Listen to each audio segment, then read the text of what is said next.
Maupay nga adlaw mga kabugtuan ko dida kan Hesukristo. Aadi na kita han ikalima nga Domingo ha panahon han pagkabanhaw. Ako hi Sister Ellen Joy F. Olmedo han Congregation of the Augustinian Recollect Sisters para hanya na nga gospel power ha waray-waray. Nagsiring ni Jesus ha iya mga tinunan. Amo ako ang tinuod nga balagon, ngan an akon amay an magmarangnok. Binabanggi niya an nga tanan nga sanga, nga diri na bunga. Tinataga niya hinpaghawan an kada sanga nga nabunga, basi mamunga hin darudamo.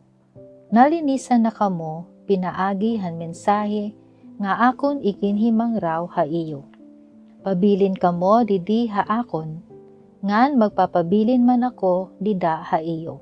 Diri makakabunga insa nga ha iya la kalugaringon, mahihimula ini kung sumpay han puno an sanga. Hasugad nga kaagi, diri kamo makakabunga, labot kun magpabilin kamo didi ha akon. Ako an balagon ngan kamo an mga sanga. Mabunga hindamo an bisan hino, nga magpabilin didi ha akon. Ngan ako dida ha iya, kay waray niyo mahihimo, kun bulag kamo ha akon. Ili nalabog hagawas an bisan hino, nga diri nagpapabilin ha akon. Ngan nauuga sugad hin sanga. Gintitirok in sugad nga mga sanga, ngan ili nalabog ha kalayo, ngan sunugon. Kun magpabilin kamo didi ha akon, ngan magpabilin an akon mga pulong dida ha iyo, mangangaro kamo hinbisan ano nga inuungara niyo, ngan katutumanan kamo. Ginhihimaya an akon amay, tungod han iyo pamunga hindamo, ngan pinaagi hini, nagigin mga tinunan ko kamo. An mga pulong nga pabilin kamo ha akon, igyayakan makalima ha aton ebanghelyo yana nga adlaw. Ginpapadayag ni Jesus an hilarom nga karuyag sidngon han pulong nga pabilin. Pinaagi hin paghatag hin imahe han mga balagon nga natubo, ha magkaduro dilain nga lugar ha Israel. Kun an ugat han balagon, naturok hatuna, nabubuhi an bugos nga tanom.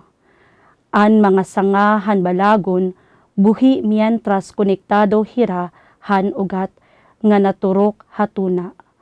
Kun mamatay man inusa nga sanga, diri harayo nga tungod ini nga nahibulag nahiya han balagon. Bisan pa man kun konektado hiya pagkitaon hagawas. Diri nahiya nakuha hin sustansya tikang han balagon. Salit paglabay hinpira la kaadlaw nalalaya og napatay han sanga. Amo ini an karuyag sidngon han pulong nga pabilin. An kamabinungahon na tikang hinpagsarig og pagpaubos. Ngan amo manliwat ini iton pagiging tinuod nga sumurunod ni Kristo, nga hangatanan nga butang.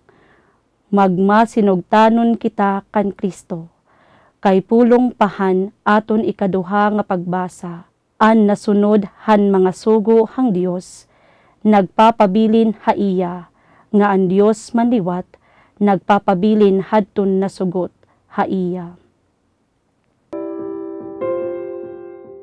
Ginoo nga Jesus, ayaw itugot nga mahibulag kami haimo, kay nalangbo la kami, kon kaupod kanamon. Amen.